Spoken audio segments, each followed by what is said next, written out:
एबसुजों सावरायखांनायनि उनाव एनडिएफबि बिथांमोनखौबो लेंहरदों। बिनि थाखाय हम डिपार्टमेन्टजों रायलायनानै NIA जों रायलायनानै बिनि समाधाननि लामा दिहुनगोन होननानै बिथाङा फोरमायबाय। नागालेन्डआव, अरुणाचलाव, मेघालयआव, वेस्ट बेंगलाव बिथांमोना अलरेडि जेलाव दङ। रायजोफोर इन्ट्र'आवहाय नोंथांमोना सुंद'ब्लाबो खोनाबोनो मोनबाय जानांगौ। आङो बिनि सायावनो एकदमबारे इम्परटेन्ट बाथ्रा नोंथांमोनजों शेयार खालामनो सानदों।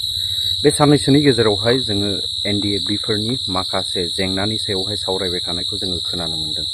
बिनि गेजेरावहाय गोबाङानो बियो राजनिति भाबैसो बेखौहाय बिसायख'थि खाथियाव सफैनायखायसो बेबायदि खामानिखौ मावदों, बेबायदि गोबां बाथ्राफोर ओंखारनायखौबो जोङो खोनानो मोनदों। रायजोफोर बे भिडिअखौ जोबजासे नायलां, अब्ला नोंथांनि गोसोआवबो क्लियार जागोन, आङो बेखौ सानो। बे साननैसोनि गेजेरावहाय जोंनि एक्स-NDFB इउनाइटेड फरमाबो CMखौ लोगो लानानैहाय माखासे गोबां बाथ्राखौ सावरायनानै आङो थांनाय भिडिअआवहाय नोंथांमोननो क्लेरिफिकेसन होनाय जादोंमोन बिथांमोननि भिडिअ फुटेजखौ लानानै। आरो लोगोसे बै भिडिअआवहाय आङो बुंबोनाय जादोंमोन बेवहाय दुलाराय बर' फरायसा आफादाबो माखासे एजेन्डाफोरखौ लानानैहाय सावरायनाय खौरांखौ मोननो हानाय जादों होननानै आङो नोंथांमोननियाव बै भिडिअआव बुंबोनाय जादोंमोन। दा रायजोफोर दुलाराय बर' फरायसा आफादा मा थांखि बिथांखि लानानै बिथांमोना सावरायनाय जाखो, नैबेखौहाय आङो नैबे भिडिअनि गेजेरजों नोंथांमोननो फोरमायनो थांगासिनो दङ। बिनि सिगां जोङो सानथाम सानब्रैसो सिगाङावहाय भुटान मिरु जोबथेसालिनिफ्राय उदां जाबोनाय 6 बेक्तिखौहाय जोङो बयबो मोनथिनो मोनबाय। बुंनो थाङोब्ला बुहुमनाङै बर'फोरा बयबो मोनथिजोब्बाय होननानै जोङो बुंनो हायो। नाथाय बे बाथ्राखौ लानानै गोबाङानो मोनसे डाउटखौहाय बाथ्रा फोरमायबाय थानायखौ जोङो नुनो मोनदों। दा आंबो जेसेबांनाखि रिपर्ट मोनदों बेवहाय आंबो मोनसे डाउट दङ आरो। दा बे डाउटफोरा जिखुनु जा दाउदैनो थाथोंसै ना मा होनो, जिखुनु जा बर'नि फिसायानो उदां जादों आरो गोबाङा बुंसोलायदों सम जोबनानैहायसो बिथांमोना उदां जाबोदोंमोन। दा भारत सरकारनियावहाय हेन्ड अभार खालामनानै बिथांमोनखौ माखासे इनभेस्टिगेसनावहाय थाबाय थानांनाय नैबे रिपर्टखौसो जोङो दिनैनि दिनाव मोनदों।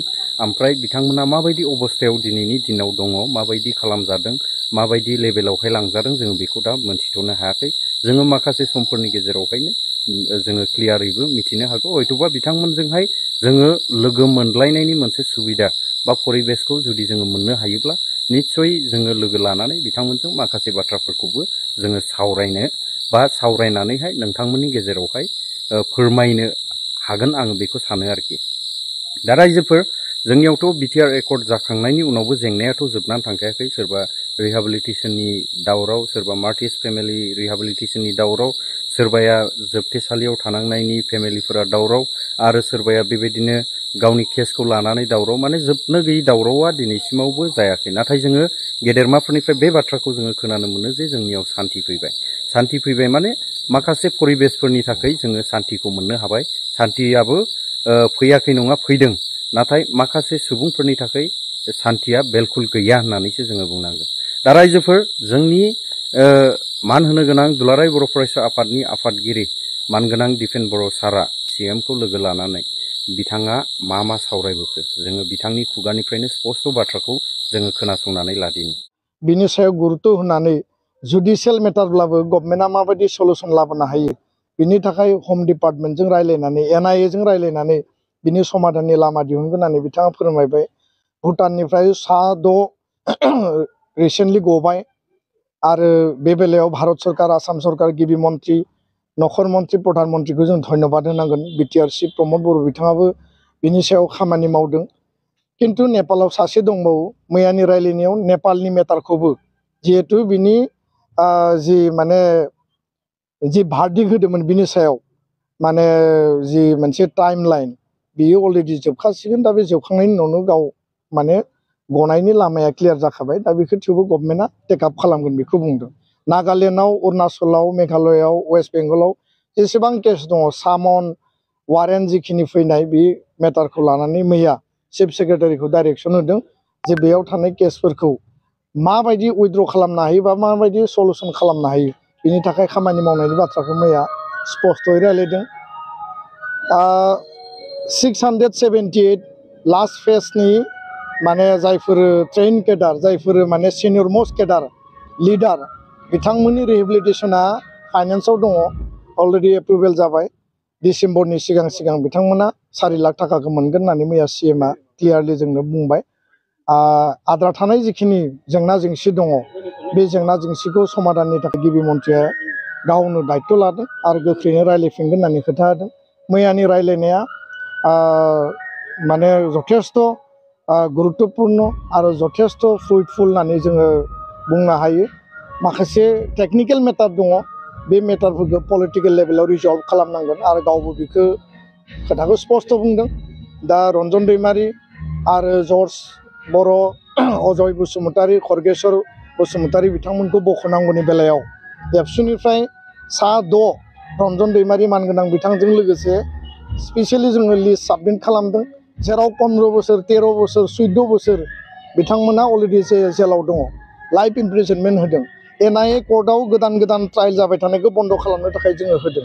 दा बेखायनो गिबि मन्थ्रिया एबसुजों सावरायखांनायनि उनाव NDB बिथांमोनखौबो लेंहरदों, बिथांमोनजोंबो सावरायदों आरो बे रायलायनायाव गिबि मन्थ्रिया जोंखौबो थानो होदों। एखेलोगो जोङो जयेन्टलि जिहेतु एकर्ड मेटार जोङो जयेन्टलि गिबि मन्थ्रिखौ प्रेसार खालामदों।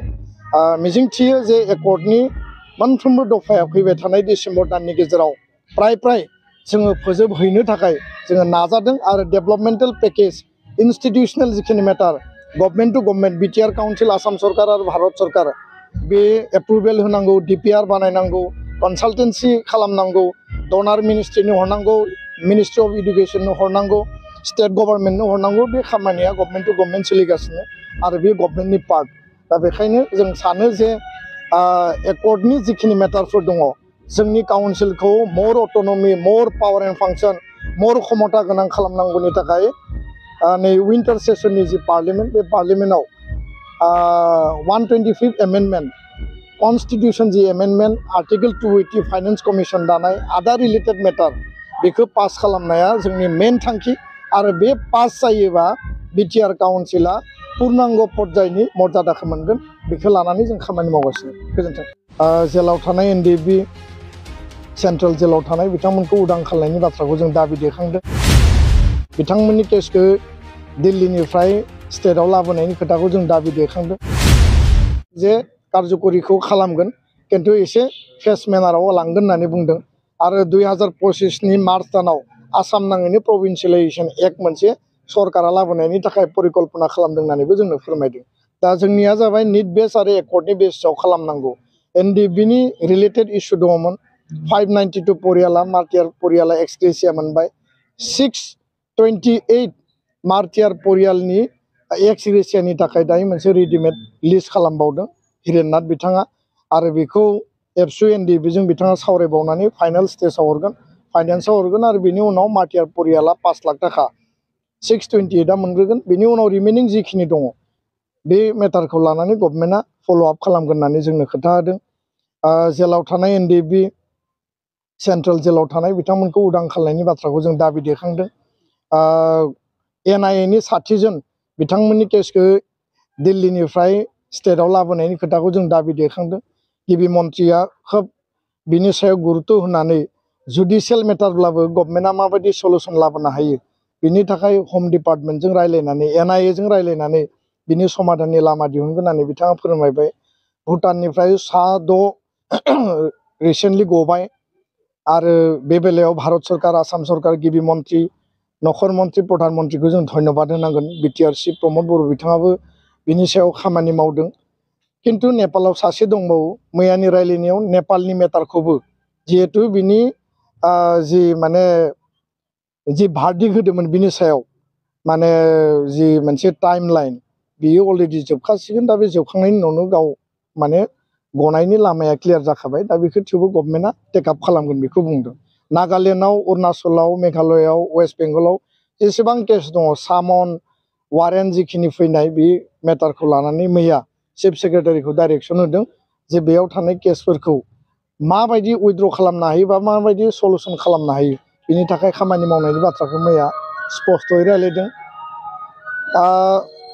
678 लास्ट फेजनि माने जायफोर ट्रेन केडार, जायफोर माने सिनियर मोस्ट केडार लिडार बिथांमोननि रिहेबिलिटेसना फाइनान्सआव दङ, अलरेडि एप्रुभेल जाबाय। डिसेम्बरनि सिगां बिथांमोना 4 लाख थाखाखौ मोनगोन होननानै मैया CMआ क्लियारलि जोंनो बुंबाय। आद्रा थानाय जिखिनि जेंना जेंसि दङ बे जेंना जेंसिखौ समाधाननि थाखाय गिबि मन्थ्रिया गावनो दायित्व लादों आरो गोख्रैनो रायज्लायफिनगोन होननानै खोथा होदों। मैयानि रायज्लायनाया माने जथेस्थ' गुरुत्वपूर्ण आरो जथेस्थ' फ्रुइटफुल होननानै जोङो बुंनो हायो। माखासे टेक्निकेल मेटार दङ, बे मेटारफोरखौ पलिटिकेल लेभेलाव रिजल्भ खालामनांगोन आरो गावबो बेखौ खोथाखौ स्पष्ट बुंदों। दा रन्जन दैमारि आरो जर्ज बर', अजय बसुमतारी, खर्गेश्वर बसुमतारी बिथांमोनखौ बख'नांगौनि बेलायाव एबसुनिफ्राय सा 6 रन्जन दैमारि मानगोनां बिथांजों लोगोसे स्पेसियेलि जोङो लिस्ट साबमिट खालामदों, जेराव 15 बोसोर 13 बोसोर 14 बोसोर बिथांमोना अलरेडि जेलाव दङ, लाइफ इमप्रिजनमेन्ट होदों। NIA कर्टआव गोदान गोदान ट्रायल जाबाय थानायखौ बन्द खालामनो थाखाय जोङो होदों। दा बेखायनो गिबि मन्थ्रिया एबसुजों सावरायखांनायनि उनाव NDB बिथांमोनखौबो लेंहरदों, बिथांमोनजोंबो सावरायदों आरो बे रायलायनायाव गिबि मन्थ्रिया जोंखौबो थानो होदों। एखे लोगो जोङो जयेन्टलि जिहेतु एकर्ड मेटार जोङो जयेन्टलि गिबि मन्थ्रिखौ प्रेसार खालामदों। मिजिंथियो जे एकर्डनि मोनफ्रोमबो दफाया फैबाय थानाय डिसेम्बर दाननि गेजेराव प्राय जोङो फोजोबहैनो थाखाय जोङो नाजादों आरो डेभेलपमेन्टेल पेकेज इन्स्टिटिउसनेल जिखिनि मेटार government to government BTR council Assam सरकार आरो भारत सरकार बे एप्रुभेल होनांगौ, DPR बानायनांगौ, कनसालटेन्सि खालामनांगौ, डनार मिनिस्ट्रिनो हरनांगौ, मिनिस्ट्रि अफ इडुकेसननो हरनांगौ, स्टेट गभर्नमेन्टनो हरनांगौ। बे खामानिया गभर्नमेन्ट टु गभर्नमेन्ट सोलिगासिनो आरो बे गभर्नमेन्टनि पार्ट। दा बेखायनो जों सानो जे एकर्डनि जिखिनि मेटारफोर दङ। बे गासिबो बाथ्राखौ खोनाबोनानै रायजोफोर नोंथांमोना मा बुजिनो हाखो कमेन्ट सेक्सनाव फोरमायहरदो नोंथांनि बुजिनायनिफ्रायबो। स' थेंक इउ रायजोफोर, आं बेसेखिनि भिडिअखौनो लानानै फैदों। बर' हारि जिउ गोलाव जाथों।